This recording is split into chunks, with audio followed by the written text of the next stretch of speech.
Today we look at one of the most interesting vehicles that I've played in a long time, not because it's innately overpowered, but because this tank, the TNH 105 1000, the tier 8 Czech heavy tank, is a vehicle that I found to be excellent in the majority of scenarios, and why I feel like it's worth dedicating an entire video to it, because for the majority of times most tech tree tier 8 heavies are, you know, very mediocre, and this tech tree heavy comparatively is actually very good. Now we started halfway, or not halfway through a game, but we started part of the way through the game, probably because I forgot to actually start my recording software, and luckily I did actually start it because this replay ended up being a very good one for a tier 8 heavy. Now we are in a vehicle that predominantly relies upon being able to reload that 2-shot autoloader, because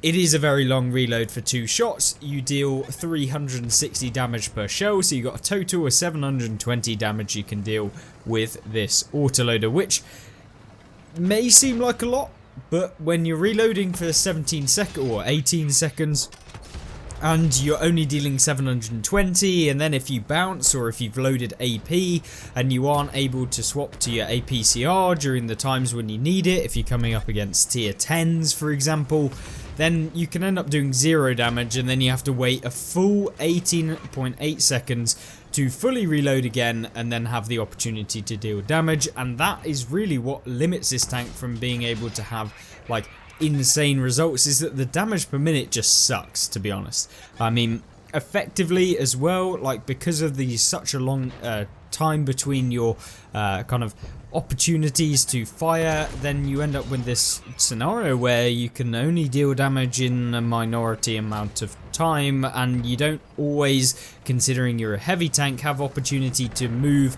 and get into a position to instantly fire when you are reloaded. And that can be a real problem. And then in those positions where you're like, I really need to reload now, you're like, it's taking way too long, and you end up getting taken out. And remember that the armor of this vehicle, although holding up quite well in this replay, bouncing 2200 so far, isn't necessarily always the case, because the upper plate can be penned by most things, especially if they're firing premium rounds. It is essentially, I wouldn't call it TVP VTU sort of armor on the upper plate, but I certainly wouldn't call it by any means a decent upper plate and a decent hull armor.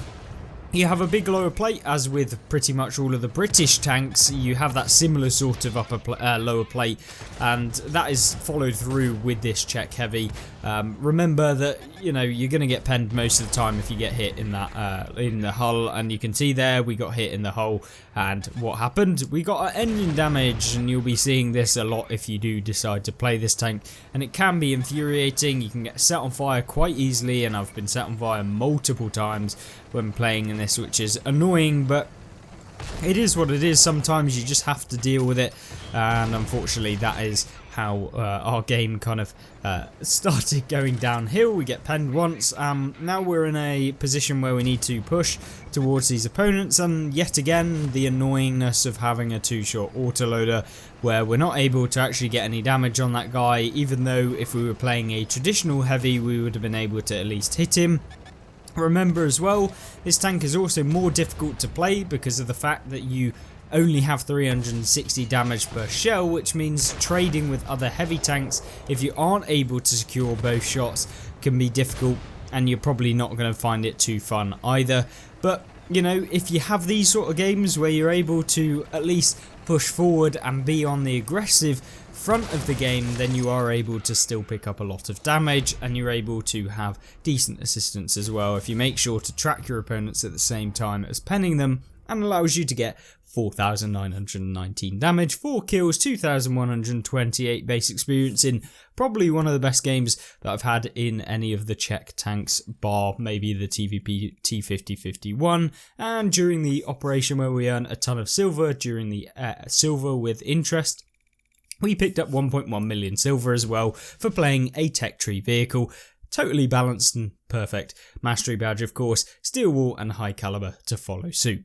Now that was a cherry pick game, but what happens when we don't cherry pick our games and we play in a match that is probably not as well suited as we'd hope for, and where you have to fight a little bit more aggressively when you're in a tier 9 game and you're coming up against opponents that are going to be able to deal significant amounts of damage, and your armor becomes even less effective at these higher tiers. Basically everything at tier 9 and 10 will go through the upper plate, and it also means that most of the time if they actually aim at the turret, that big cupola on top, you can see it literally poking out. That is a big weak point for literally all tiers. Even tier 6s can pen you in the cupola, which sucks, but it is what it is and you have to deal with it and come about using the other aspects of the tank to avoid getting hit in the cupola. Ideally what you want to do is use the gun depression of the vehicle and avoid kind of making it easy for people to hit that cupola if you're fighting on a ridgeline or doing anything like that. And you want to make sure that you are kind of raising your gun up where you can to avoid taking some damage. Now we are loading APCR off the start, so I know, premium rounds off the start, but in this sort of matchup where I may be coming up against a Conqueror or an M103 or something at tier 9 as a heavy tank, I definitely don't want to be bouncing. So with the standard penetration of the TNH not being particularly amazing, that's really where these premium rounds come in and make it a little bit easier. And given the fact that we want to make sure we can carry this flank, or at least have the best opportunity to carry this flank, that's exactly what we're going to try and do. Now there's an AMX-50-100 who is just a big pain in the backside, to be honest with you.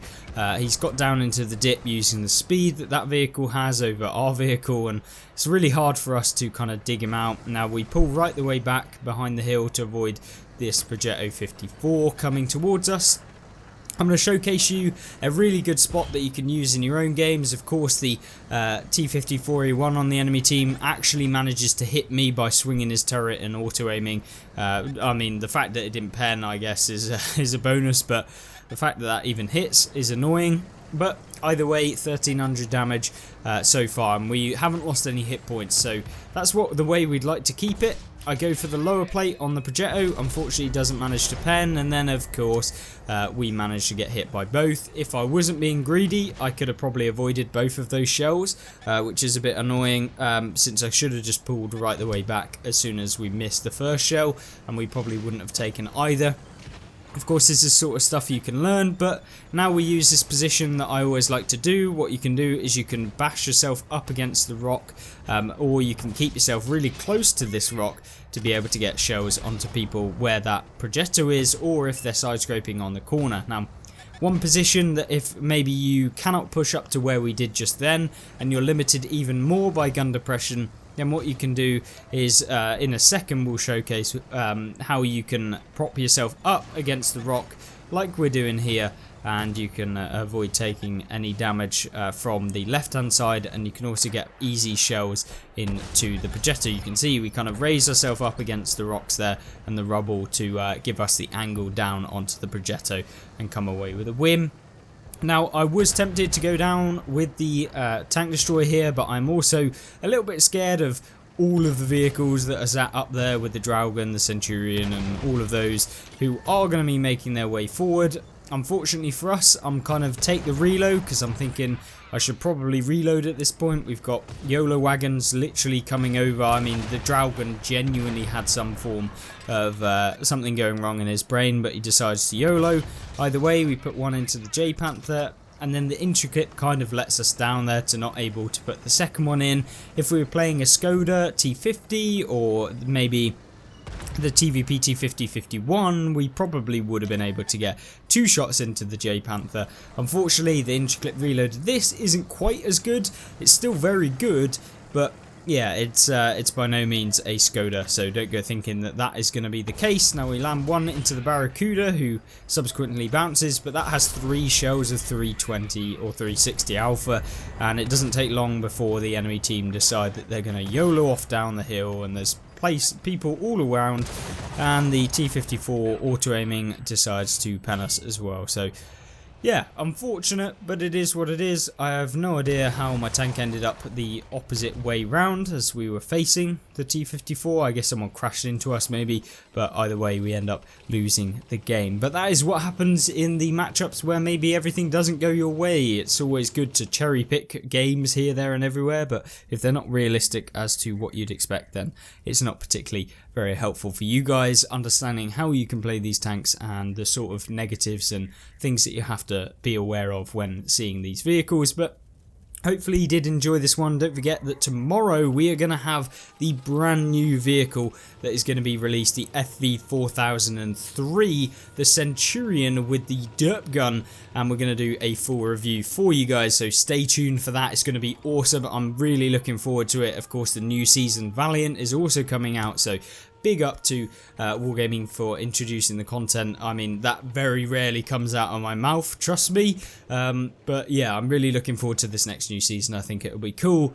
Yet, you know, we could be surprised and it could be shocking. Hopefully not, but I'm keeping my eyes actually hopeful for this next season, and hopefully you guys do enjoy it as well. But other than that, I hope you have a fantastic rest of the day, and I hope you join me back in the next video coming soon. Goodbye.